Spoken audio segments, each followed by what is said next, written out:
Well, I'm not just ready to pull this up yet, but we've got some a flooring guy coming out here tomorrow to do some measuring, and he got some carpet samples over here. I'm kind of liking this shag type stuff. Maybe not as thick as that shag. Here's the next bit. It almost kind of has a shag look to it, but it's a cut pile as well. And I kind of like this one here. Mommy kind of likes that too. We're going to check that out tomorrow during the light. You never want to make a carpet sample under light that's not your natural outside light coming in. Okay, but before the guys get here, I'm kind of curious. When I start pulling this up, I'm hoping it's just nailed. I'm hoping it's not glued down. And here's my other thought too on the wood subfloor. I'm not sure if we go with a planking type material. This is vinyl, vinyl, and see, it's not very thick, is it? See that? Look at that. And I don't know if it can, if it's really recommended to go right over a subfloor like this. If you have any upsy daisies and different things, this might feel kind of funky on top of this floor. They probably are going to recommend us using a hardy board, backer board material it's called, and you can get it 1/4 inch and 1/2 inch.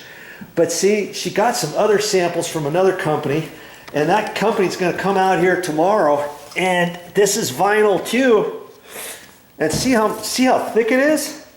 Look at that. And I'm not sure if it just goes from here to there for the thickness, or if this is the whole thing and then this is the groove and it's actually this thick, or if this is just for the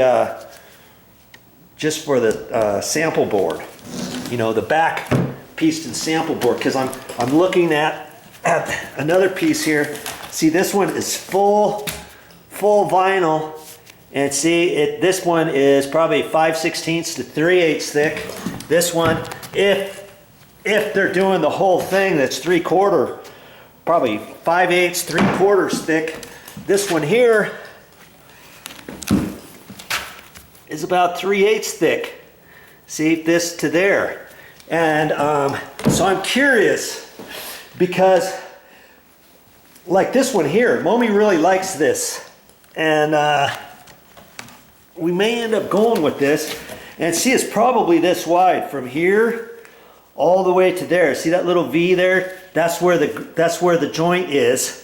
And so this is just a little piece. And so the planking is probably that wide. And it's about 3/8 of an inch thick. It's a little bit thicker than that other stuff. And they may be able to bridge over this entire floor without us having to put that hardy backer board down. Or, you know, maybe that comes a little bit thicker. I don't know. We'll just have to find out tomorrow. And so before they come, I want to pull some of this up, and that's what this video segment's about. And I'm just going to set you up right here. We're gonna find out together. Mommy wanted to start pulling it up earlier, but she had to go, and I said, no, I want to do it on camera because I usually like you to see what I see for the first time. And so first I've got to get the tack strip up, just this edge right here. And I'm just using a shovel.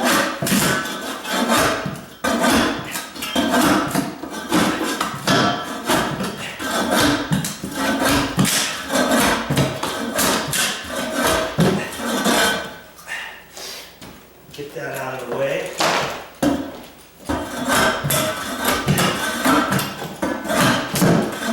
That's all you need. It's a shovel with a sharp point on it. Get that. And now this is the curious part.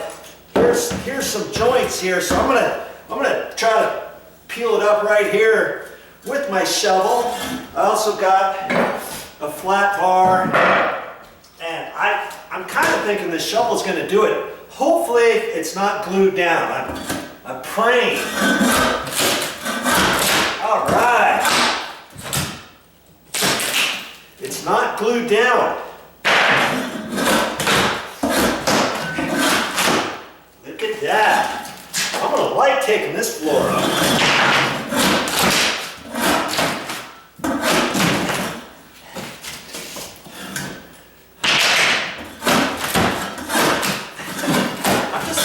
I'm just taking up a couple pieces, and we're gonna look at this floor.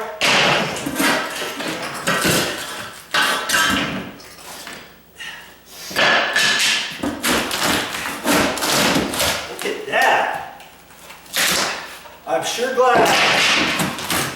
glad they did not try to glue it to the floor. I've seen some people glue wood planking down. There's certain ones that glue down, or if there's concrete. I've even seen different HG TV shows glue it down to a subfloor, the vinyl planking. And I'm not sure. You know, some are like that, some aren't. And this is just a paper barrier. I don't know why they used black paper. They should have. I would have used plastic and put the whole thing down. But they used this. And another job I saw, somebody did the same thing. But see, that just keeps the moisture out of the floor from coming up underneath this subfloor. There's a crawl space. This is tongue and groove 4x8 sheets, but you still could get some moisture up through there. And you don't want the moisture penetrating your wood planking, because then your wood planking, or if you have fake laminate flooring that's fake wood, you could get, see, this here is a tongue and a groove. So this is tongue and groove. Some planking is just overlapping. Maybe it has a tongue and it just overlaps and the backside is cut back, but this is what they used to use. And see, they've got it nailed. Wow, they got it face, oh, that one's face nailed. But see, most of the other ones, no, I think all of them are. I'm not sure. They should have nailed. See, that was the final piece. See how the staples are in here at the angle, because they have a special nailer and it nails right into the groove, and it's a special tool that comes up at an angle, and you set it in there and then you tap the top of it, or if it's manual you would do it that way, or they have the air impact type. See how they go in there at an angle, and it's hidden and it just depresses right in there, and then you don't see any face nails.